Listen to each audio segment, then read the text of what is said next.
Hello and welcome to the Odd Couple podcast. This is Siddhartha. And I'm Dr. Ashish. So today with us we have a very special guest, Mr. Phani Reddy.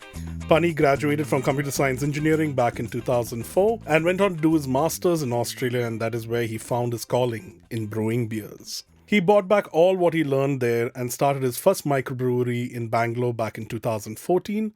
As a true veteran, he has helped start over 4 breweries in Bangalore. Join us as we get to know more about him and his passion for brewing. Welcome to the Odd Couple podcast, Phani. Thank you for having me here in your show. It's wonderful, it's a little exciting and a bit nervous as well. So let's see how we go. Well, what can I say, Mani? This is something which is very close to our heart. And liver. That I know of, yeah. So I think back in the day when me and Sid were in college, we were fascinated by this idea of, microbrewing and, brewing beers and stuff like that. But we didn't have the YouTube in all those days, right? So there was nothing really, and we were not really chemistry or physics guys, we weren't those kind of guys either. So we had no real background in it, but the passion was always there. But there was no real direction. So if not, we would have been brewing, before you even started. But well, I should say I did not know about or even think of how the beers are made or how the alcohol is made. I never thought about it. I was always passionate about drinking.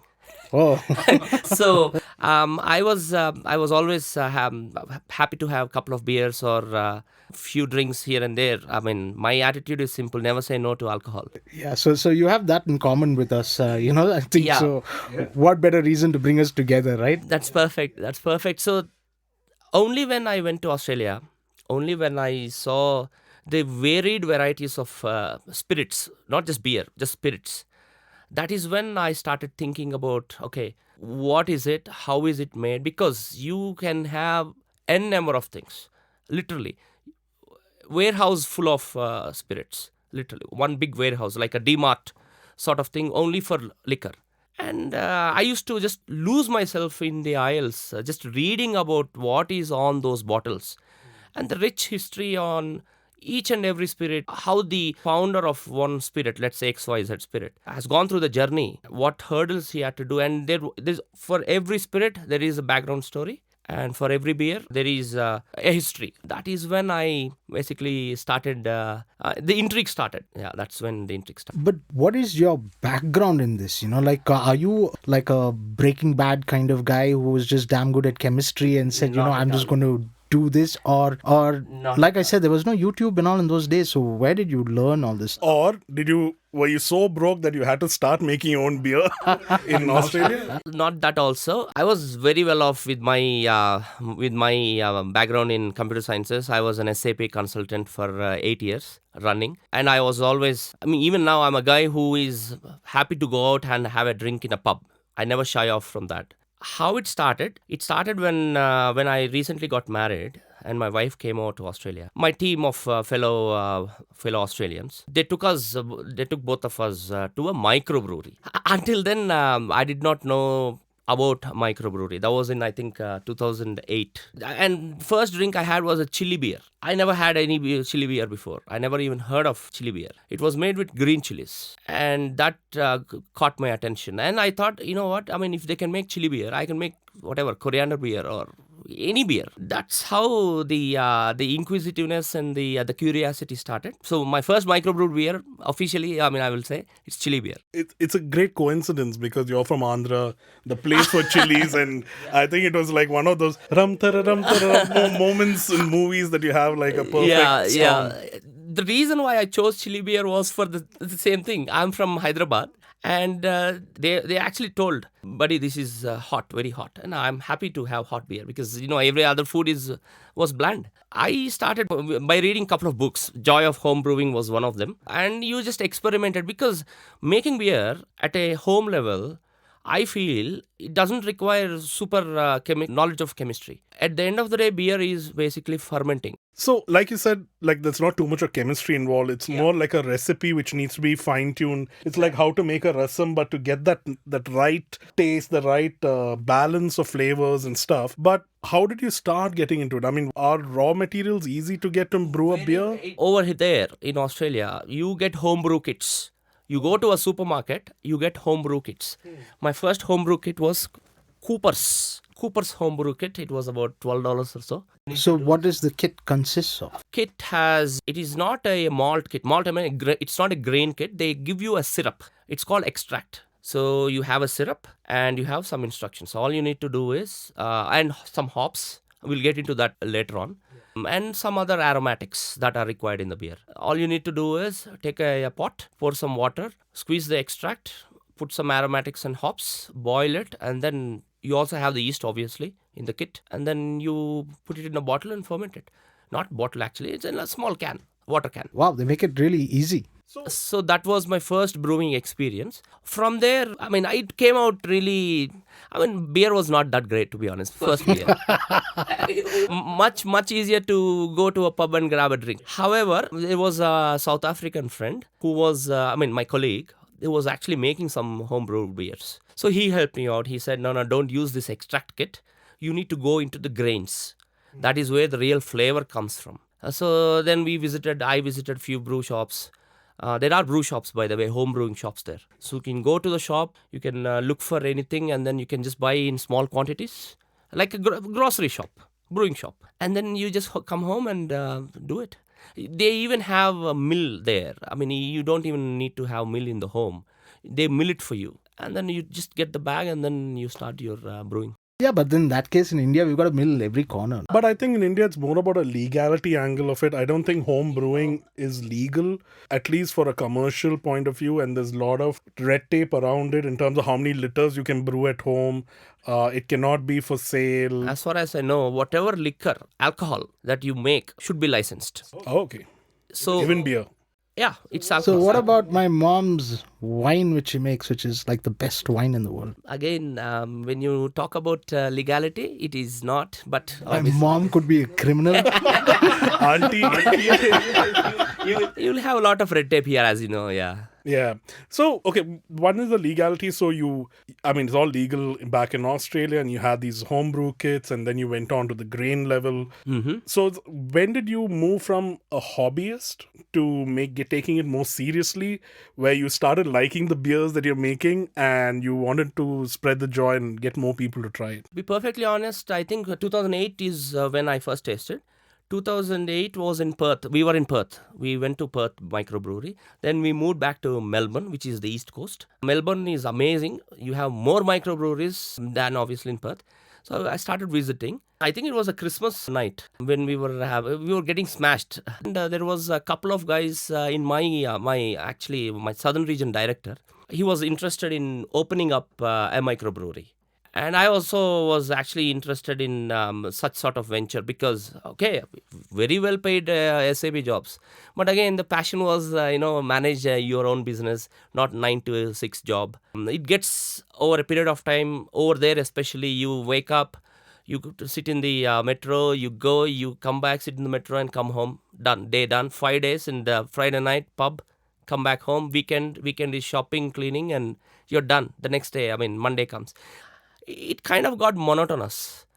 So I was always exploring the possibility of opening some business. My initial thought was I wanted to open a nice liquor store.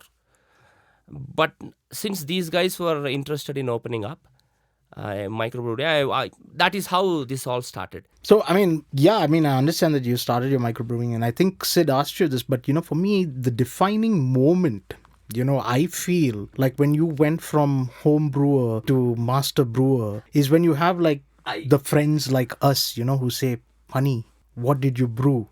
And, let me have a case of it. So when did that mastery happen for you? How long did it take from? It never occurred. Oh, it didn't? It never happened that way. For me, I was always a little bit more logical in the sense I'm a numbers guy. So business made sense. I saw profits in this business. So, yes, I was a home brewer, but I was not a master brewer by any means. And I'm a little bit lazy. I mean, Saturday morning, a brew day, man, okay, fine, I'll go have a beer in a pub. What? But interest was always there. So, interest was there and the numbers worked.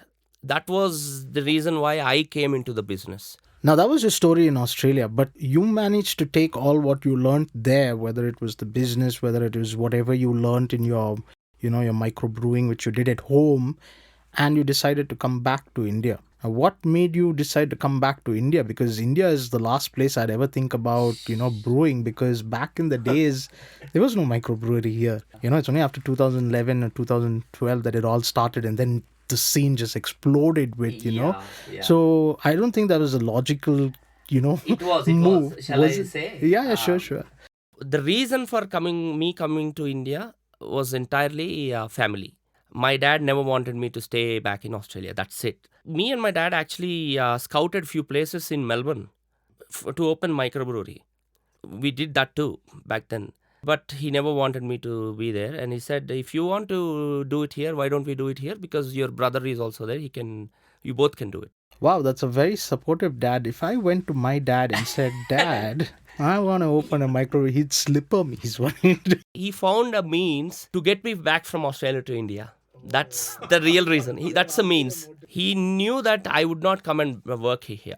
I told him I can't work in India. It was not just okay.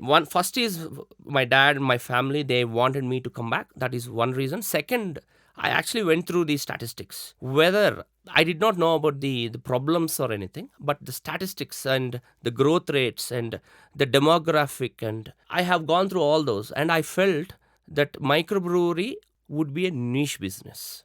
I thought it would be a niche business, and you can control your recipes, and if you are happy with your beers and if you can give good beers, then yes, absolutely, I think you will be doing well. That's what I thought. And I can't thank you enough for, coming back and starting all these breweries over here in Bangalore and making our life. Microbrewery scene in Bangalore has exploded since 2015 or so. I mean, we started our business, setting up our business in 2012. So the actual construction and all the way. 2014 is when we opened up. I think for the first 2 years, only 10 breweries were there. I think we were 7th. But after that, 2016 onwards, 17 onwards, it just exploded. Yeah, to talk more about microbrewing, how to run the microbrewing business in India, more importantly, as well as what goes into getting a good beer out, and what makes a good beer. We'll take a quick break and come back. Every day, whether you're running, taking a walk, traveling, stuck in traffic, or just doing nothing, tune into the Old Couple podcast for great company every fortnight on your favorite podcast network. A Pandemia Inc. production. So welcome back to the Odd Couple podcast. We are with Phani Reddy talking about brewing, microbrewing, what goes into making a good beer. And that's my next question to you, Phani. What makes a good beer? I mean, we get, there are beers out of the bottle that we are used to drink. Then there are microbreweries which came in. Then there are special thing which comes with different flavors. Apart from all of that, keeping that aside, it is a two-part question. What makes a good beer, and how do you make it? Right. Okay, I'll answer this question because I don't want to go into too technical at the moment. So I'll answer this in a simple. By giving you a simple analogy. Let's say you're making a mutton. Let's say mutton curry. You need mutton, which is of good quality. Then you need good spices. Then you need a good thick cast iron vessel or something. Think about this as if you don't have a proper cookware, then you will definitely not get the same taste. Again, produce is not great, you will not get the same great taste. Also, finally, cook. The guy or girl who cooks it is also should be of very good high caliber in cooking. So it's the same thing happens with beer. You need good equipment, you need proper ingredients, good quality ingredients, a very good brewer. And every equipment has got small changes here and there. Not all equipment are the same. So a brewer who comes in will need some time to get used to the equipment. I mean, like sometimes you have a different pressure cooker and you go 4 whistles and the meat is overcooked or undercooked.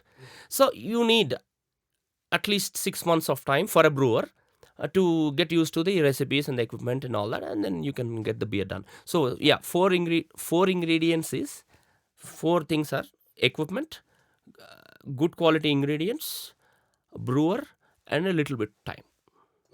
And what are the ingredients? Now, let's say equipment, you can buy the best equipment. You can put money.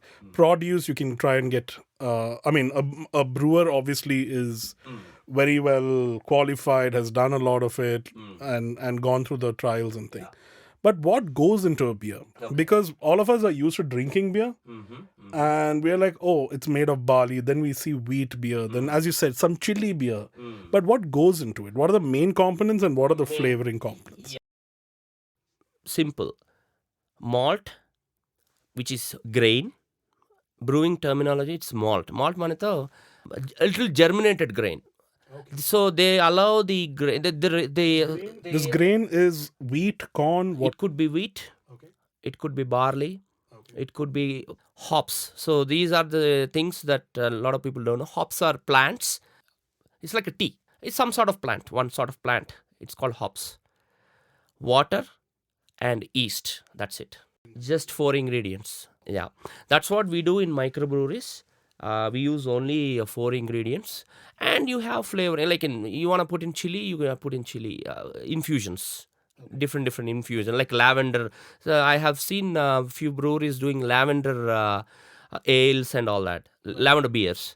They infuse lavender tea into the liquid. Now, funny, you mentioned ale. Now, there are different types of beers. Now, every time we go to your microbrewery or whatever, we'll always see over there, we'll have an ale, a stout, a pilsner. Most of the time we don't know, but we act like we know what we're doing. So, so if you could throw a little bit light on what the difference is between all of this and, so next time I order, I'll know what I'm ordering. Right. These are the styles of beers, we say. The process is the same for making all of. Most of it is the same. Nowadays, the process is almost the same. In, let's say, about 2 decades ago or so, lager was a little bit different to ale back in those days because it's a little bit technical. It was, but now the gap has blurred in making process. Basically, lagering is storing.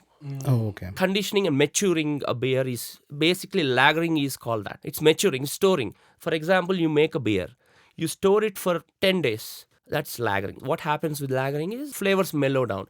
It's like scotch. Why do they age for 18 years? Flavors all come together, and the more they age, the better it is. Not in the case of beer, by the way. Beer, you don't need age. I mean, there are aged beers. Normally, beer should be fresh. You make beer today, it goes through the process of fermentation, then you have a little bit of maturation, which is lagering, and then it goes out to serving. Ale. Technically speaking, ale is top fermented, yeah. Lager is bottom fermented. But again, this is too technical. I don't think... you need to read a book. So basically, it's like crude oil, and it's a kind of different extracts that you keep getting depending upon the fermentation level and the or the process that goes through. Yeah, it's a process. Yeah. It's not different levels or anything. Yeah. It's a process. But the flavor profiles are different. Different because the ingredients change. Chettinadu mutton is different from Telangana mutton. Why? Correct. Spices change. Cooking method changes. Over here in beers, the making process slightly changes, but it all comes down to the grain, the ingredients. But what about the alcohol content in all of these? Yes, again, it is up to the brewer. There are beer guidelines. I don't even remember because I don't follow them. It's my beer. I will make as per my taste. That is my philosophy. But there are beer guidelines. Say, for example, stout. It is a certain style of beer. Ales, there are a lot of ales. Huge variety of ales. Again, they have named these and then they have put some guidelines and then they say, you get this flavor profile, it's called a stout. You get this flavor profile, it's called red ale or amber ale or porter. Alcohol content again depends on your recipe. Generally speaking, lager, wheat beer, let's say Hefeweizen is a German style wheat beer. Belgian wheat is a Belgium style wheat beer. They all have alcohol anywhere about between 4.5 to 5.5% ABV, alcohol by volume. Ales are also similar. There are strong ales. They can go a little higher to 6.5%, 7%. Legally in Bangalore, we are not supposed to cross 8% ABV. So we are limited. However, if you cross that 8%, there are another style of beers where you can go to 12%. They are almost Trappist style beers. One very important point that I want to say, that a lot of people think that alcohol is to get high. No, alcohol is ingredient of beer. I look at it that way. Alcohol is carrier of flavor. Okay, what is a fragrance? Fragrance has alcohol. Why do they put alcohol in fragrance? Because it carries the aroma, enhances it. Same with beer. Alcohol is a carrier of flavor. So then the more alcohol, the better the flavor. Yes, I mean, I made beer Weizenbock, which is a crowd favorite. It's 8%. People love it. Right. I still remember in China when I was in Beijing and we had gone to this microbrewery. Unlike in India, where I've seen, 8 different type of beers are offered. Or that there was some 40, 50, I couldn't read that board completely. Yeah. It was just like one railway station, number of trains coming in. It was like that. So you have no clue which one to choose. And then obviously you ask the person at the counter saying, okay, what would you suggest and stuff. So I saw some pomegranate beer. I saw some watermelon, some stuff which I didn't understand. But he had suggested one which had won some awards, right? And it was one of the strongest beer that they had. Yeah. I don't know what is the percentage. So, but when I had it, all I could taste is the flavors, as you said. And alcohol was the last thing that ever came to my mind. Obviously, it hits you a little later, but it's not like drinking whiskey where the first hit you get is alcohol. This is so well done by the brewmaster. It was such an enjoyable experience. I mean, it is just a revelation. It comes down to the recipe. Think about this as alcohol washes the mouth. If you have a low body and high alcohol, then you will taste the alcohol. The body of the beer is how it feels in your mouth. But if the recipe is designed in such a way that the mouthfeel is strong as well as the alcohol is there, then it's a marriage of flavors, basically. It all comes down to recipe, how you design the recipe. I have one question over here. How strong does a beer need to be for it to be stopped called it a beer anymore? Is there a limit? No, I mean, there was one beer, I think it was, I can't remember, but I think it was 50-60% alcohol also. Generally, I would say a sweet spot of a decent, I mean, have you heard of this called drinkability? How many mugs can you drink? Again, we think about that also when designing the beer. Of course, it's a business and he's a numbers guy. For a beer to have a nice drinkability, sweet spot is between 4.5 and 5.5 ABV. If you want to have a beer with the high alcohol, then I think between 8 to 12 is decent. But anything more will be too much, I think. Drinkability goes down. Yeah. I want to get into the whole business angle. Yeah, like what you said, the demographic was good, the numbers were good. You saw a niche, but how feasible was it to come down and work with our Indian red tape and everything? Initially, we never I'm from Hyderabad. My entire family is from Hyderabad. I don't have any relatives also here in Bangalore. But we came to Bangalore because licenses were available here in Bangalore and in Pune and in Gurgaon back in those days. Hyderabad did not have the licensing, but it's very, very tough, painstaking. It is not professional. You just can't go and get it done. You know the drill. You know how it is. I mean... Yeah, it is what it is. It's also... it is capital intensive. Yeah, because I remember back in 2011, I had taken a sabbatical, 2012 probably. I had taken a sabbatical from Star TV. I was with Channel V. I said, that's it. I'm going to start my microbrewing. I had no clue about how to brew a beer, nothing, because there's no background over here. Yeah. But when I started writing the business plan and going and doing in-depth analysis, that was around when 11-12 is when Bangalore started giving away microbrewing license. As you said, the capital expense is ridiculous. What I realized was I needed about 3 to 4 crores to buy equipment. Now, I'm not a brewmaster. If I have to go study brewing, it is an expensive course because there's no culture, there's no community in India where you go and right now it is there. There's a nice community where you can try and go and experiment with them. But capital into 3.5, 4 crores to set up a brewery which has no history or business history of success that didn't make sense to me. But I'm glad that you guys started and actually went for it, and it's doing so well. We thought including the microbrewery is only beer when selling license. There is, if you want to have alcohol, which is let's say whiskey, or there is another license which is called CL9 or a few other licenses. So you got to get that too, and that itself is about more than 2.5 crores. Oh yeah, I was talking only setup, not license. Okay, yeah, it costs. Yes, you're right. You are right. Costs anywhere between only those. Yeah, 4 crores is sure. But you want to establish a business. Let's say you go to any microbrewery in Bangalore. I would say they have spent 10 crores. I would say it's easier to put that in the bank and then just live off it. That's what I think now. Yeah.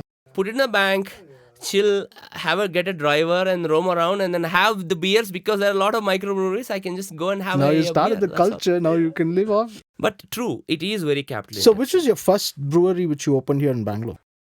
Three Monkeys. The Three Monkeys? Yeah. Oh, really? Yeah, it's mine. Damn it, I didn't even know you owned that one. And I brought you onto the show. Yeah. Yeah. Wow. And so I've heard that life of a restaurateur or a brewer is similar to the life of a hermit or a sage, because you wake up early in the morning, you're working. Your 9 to 5 job, which you found boring, suddenly feels better, right? So how was the shift between a 9 to 5 job to becoming a restaurateur? Even though you're passionate about it, the hours are not as rosy as people think. First couple of years, first 2.5 years or 3 years, first 3 years, I enjoyed it a lot. I never complained. Honestly, zero complaint. I'm not early morning, but 8:30 or so, 9 o'clock day starts and it ends only at 1 p.m. 1:30 p.m. with few glasses of beer. That's it. Was my day. I started complaining when there was one rule. I don't know if you know the highway rule. Yes. Which I had to suffer. Old Madras Road was highway apparently. They even shut down Oberoi. True. Liquor was not available in Oberoi and Church Street. Okay, I have to tell you a story. You talk about this highway rule. I went to Andaman, Nicobar Islands. Went to Havelock Island. How big is it? Like 5 square kilometers? Yeah. And there is one main highway which runs through the center of the island. And they shut it down. You can't get liquor anywhere. Yes. That's when I flipped. I swear to God, that's when I flipped. I started questioning the entire system. Until then, I never questioned anything. And it piled up. Thought, what's the point? But that was a very bad time. And a lot of people, let's say my dad say, think of it as a natural calamity. Dads are the best. COVID is a natural calamity. I'll agree. He says, think of it as a natural calamity. The highway issue. Old Madras Road, you can't go from one signal to another signal, set of lights. It will take at least 10 or 15 minutes just to cross. And that's highway. But you talked about COVID. I'm sure that was another big beating for all of you. Oh my God, COVID, entire industry suffered a lot. Breweries suffered a lot. We all suffered a lot. All the owners suffered a lot. We lost a lot of money. Small hotels and all that are out of the picture. Big hotels were also gone. COVID really is a natural disaster. It wrecked us, our business. And now your latest project? After Three Monkeys, I have helped my friend set up Brooks and Bonds. That's in Koramangala. And I was always good friends with the Float and Wanderers. As an owner brewer, I have a lot of in-depth analysis, so I keep sharing it with them. These are the 4 ones that I am associated. I have one last question, Phani. What should I look for a good beer? Because I've gone to a lot of microbreweries who make bad beers, right? When I go there, there's something off, and there's certain beer places, like for example, Toit. They've been quite consistent in the kind of beers that they give. Yes. They don't experiment too much. I can still go today and order a Tintin and I'll get a good Tintin, right? So consistency is very important, and Toit has done it really well. What to look for in a good beer?